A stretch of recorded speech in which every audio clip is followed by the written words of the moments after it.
There is a building in your city that doesn't exist anymore, not a specific building, a category of building, a type of public space so fundamental to human civilization that every culture on Earth built one, maintained one, organized daily life around one for thousands of years, and that vanished from the Western world within a single generation.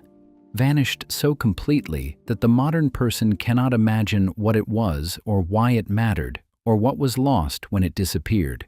The public bathhouse, not a swimming pool, not a spa, not the commercial wellness experience that the modern world sells to the affluent as a luxury weekend.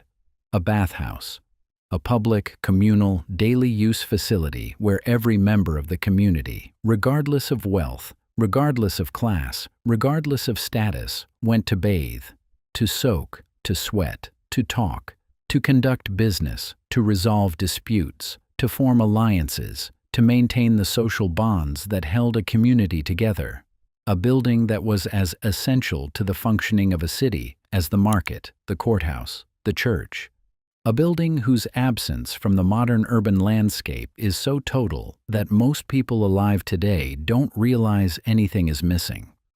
I found this by asking a simple question. Where did people bathe before indoor plumbing? Because indoor plumbing, the private bathroom with hot running water that you use every morning, became standard in American and European homes between roughly 1880 and 1920. Before that, the private bath was a luxury. Most homes didn't have one. Most homes didn't have running water. Most people, for most of the history of cities, didn't bathe at home. So, where did they bathe? The answer, which was obvious to every person alive before 1880 and which has been almost entirely erased from modern historical awareness, is the public bathhouse. And the deeper I went into what the bathhouse actually was, the more its disappearance started to look less like a natural consequence of plumbing technology and more like the deliberate elimination of the most democratic institution in Western civilization. Start with the scale. Because the scale is what makes the disappearance impossible to explain as a simple technology substitution. By the mid-1800s, every major American and European city had public bathhouses, not a few, dozens, hundreds in major cities. New York City alone operated over 100 public bath facilities by the 1890s. Chicago had dozens, Boston, Philadelphia, London had hundreds, Berlin, Paris, Vienna. The bathhouse wasn't a niche institution, it was urban infrastructure, as fundamental to city planning as water supply and sewage, because it was, in fact, part of the water supply and sewage system. The bathhouse was where the public met its water, where the city's investment in clean water translated into the actual hygiene of its population, where the engineering of aqueducts and filtration systems and pumping stations reached its point of human contact. And within roughly 40 years, between 1890 and 1930, the public bathhouses were closed, demolished, converted to other uses, abandoned. The most extensive public hygiene infrastructure in Western history was dismantled within a single generation, not because a better public system replaced it, because a private system replaced it. The private bathroom, the individual bathtub, the hot water heater in the basement, the home plumbing system that moved bathing from a public act in a communal space to a private act in an enclosed room, from something you did with your community to something you did alone, behind a locked door, in silence. This raises a simple but critical question. If the public bathhouses were functioning, if they were serving millions of people, if they were the primary mechanism of public hygiene for the urban population, why were they closed? The official explanation is technology. Indoor plumbing made them unnecessary. Once every home had a bathtub and hot running water, the public bathhouse became redundant. People preferred to bathe at home. The market shifted. The public facility was no longer needed. Progress happened. And this explanation sounds logical. until you look at the timeline and realize the bathhouses were being closed before most homes had plumbing. Not after. Before. The demolition of public bathing infrastructure preceded the universal installation of private bathing infrastructure by years, in some cases, decades. The public option was removed before the private option was available. The population didn't choose private bathing over public bathing. The public option was eliminated, and the private option was sold into the vacuum. The silence was deafening. As if they were following instructions they didn't fully understand.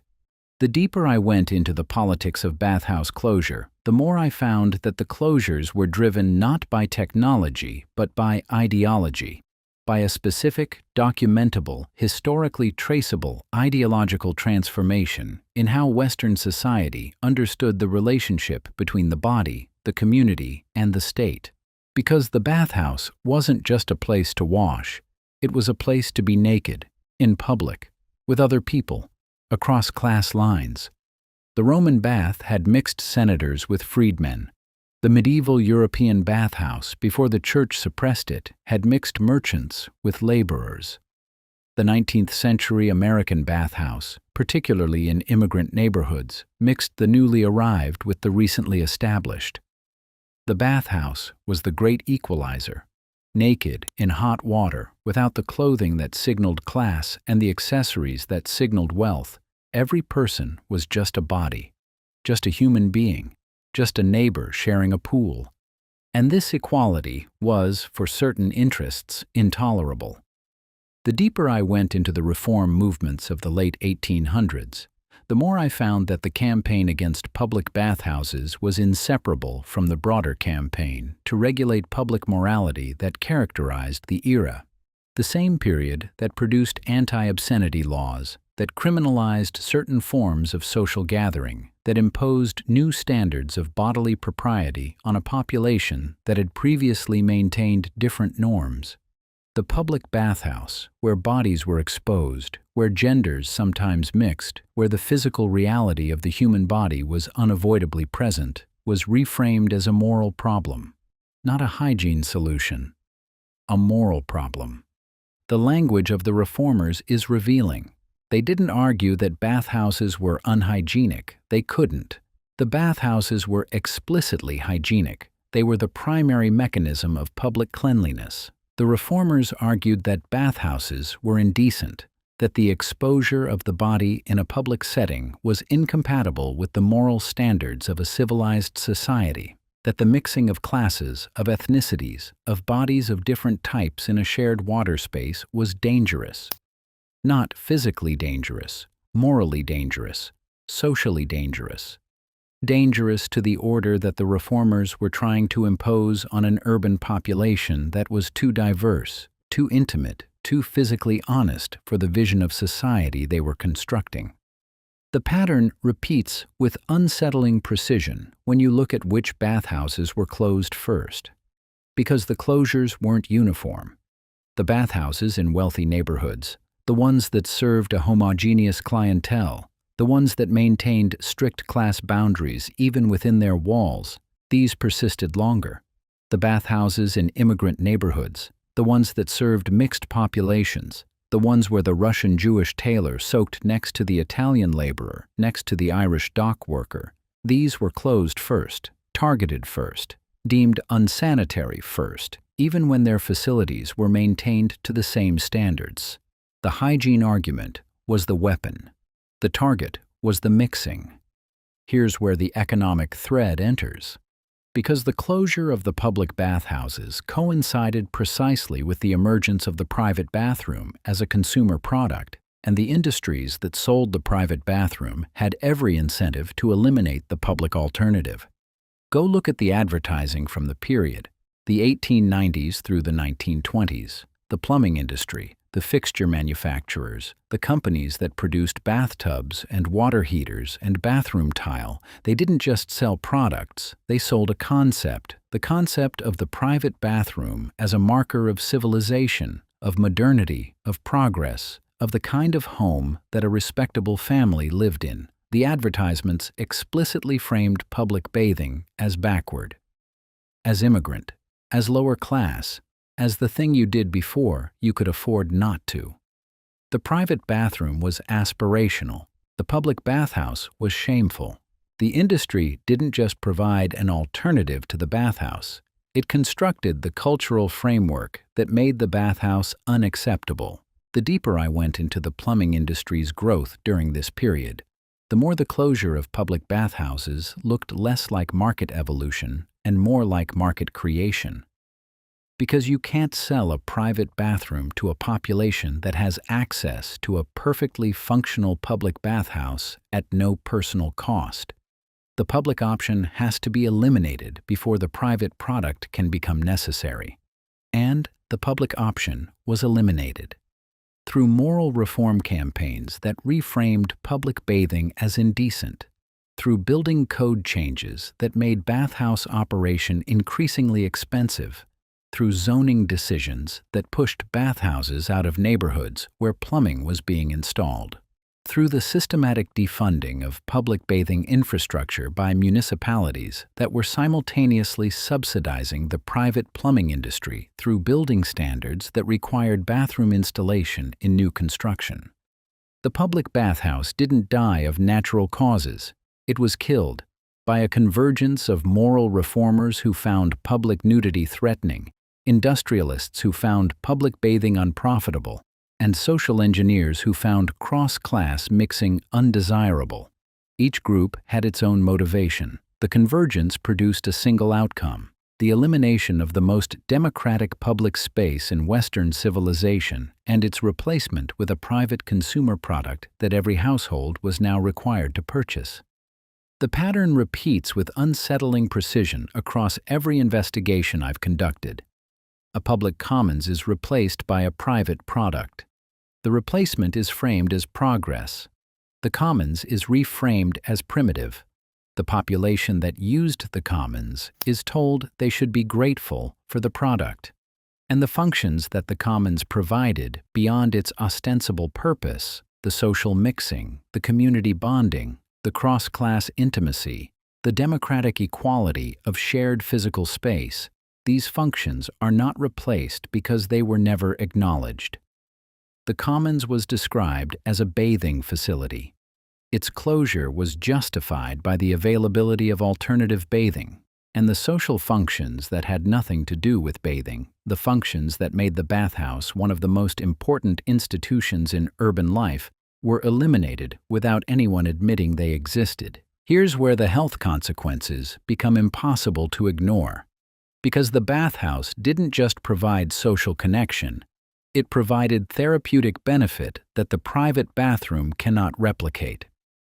Go read the research on communal hot water immersion, on the physiological effects of heat exposure in the temperature ranges maintained by traditional bathhouses, studies on populations that maintain communal bathing traditions, Japanese onsen culture, Finnish sauna culture, Korean jjimjilbang culture, consistently show health benefits that correlate with the practice. Cardiovascular conditioning.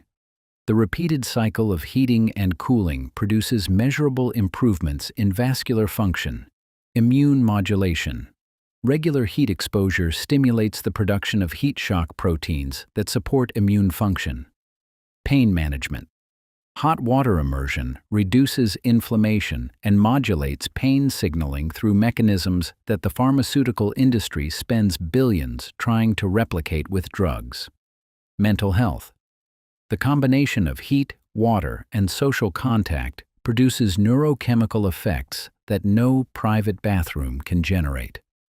The Japanese, whose public bathing culture survived the wave of Western moral reform that eliminated it everywhere else, whose population maintains communal bathing as a daily practice, whose longevity statistics consistently rank among the highest in the world, whose rates of cardiovascular disease, despite high rates of smoking and high-sodium diets, are dramatically lower than those of Western populations that abandoned communal bathing over a century ago. The Finns, whose sauna culture is the closest European equivalent to the communal bathhouse, whose population uses the sauna regularly, communally, as a social and therapeutic institution, whose cardiovascular mortality rates, in studies controlling for other variables, correlate inversely with sauna frequency. More sauna use, less heart disease. The dose-response relationship is documented, published, peer-reviewed, and ignored by every Western medical institution that would rather prescribe a statin than recommend a practice that requires a public facility that no longer exists. The deeper I went into the health research, the more the closure of the bathhouses started to look like a public health catastrophe disguised as a moral improvement. Because the private bathroom provides hygiene, you can wash yourself, you can be clean, but it doesn't provide the therapeutic heat exposure that the bathhouse provided. It doesn't provide the social contact. It doesn't provide the cardiovascular conditioning. It doesn't provide the immune modulation. It doesn't provide the neurochemical benefits of communal hot water immersion. The private bathroom replaced the bathhouse the way a vitamin pill replaces a meal. The calories are technically delivered. The nutrition is not. And here's what the modern world does with the health consequences. It sells them back to you. The spa industry, the wellness industry, the hot tub industry, the sauna industry, the float tank industry. Each of these commercial enterprises sells, at premium prices, individual access to the therapeutic experience that the public bathhouse once provided to entire communities at minimal cost. The experience that was free is now luxury. The practice that was daily is now occasional. The institution that was democratic is now exclusive. The bathhouse was killed, and its corpse was parted out into commercial products that are sold to the population that lost the original at prices that ensure only a fraction of that population can afford them. I'm not telling you the bathhouse was a utopia. Public bathing facilities had real problems. Maintenance challenges, hygiene concerns in poorly managed facilities, real tensions around gender, race, and class that weren't always resolved by shared water. The institution was imperfect, but imperfect is not the same as replaceable, and what replaced the bathhouse doesn't replicate what it provided. The private bathroom provides hygiene without community, without therapeutic heat, without the cross-class social contact that no other public institution has ever replicated, without the daily practice of encountering your neighbors as bodies rather than as costumes, without the democratic equality of shared water. I'm asking why the most extensive public bathing infrastructure in Western history was dismantled within a single generation. I'm asking why the dismantling preceded the universal availability of the private alternative. I'm asking why the moral reformers who campaigned against bathhouses used the language of hygiene to close the cleanest public spaces in the city. I'm asking why the plumbing industry's growth maps perfectly onto the bathhouse's decline. I'm asking why the health benefits of communal hot water immersion, documented in every population that still practices it, are absent from the medical recommendations of every Western nation that eliminated the institution that provided it. I'm asking what was lost when bathing moved from the commons to the bathroom. Not what was gained, what was lost, what social fabric, what therapeutic benefit, what daily practice of democratic equality, what communal experience that the private bathroom, with its locked door and its solitary tub, was specifically designed to replace.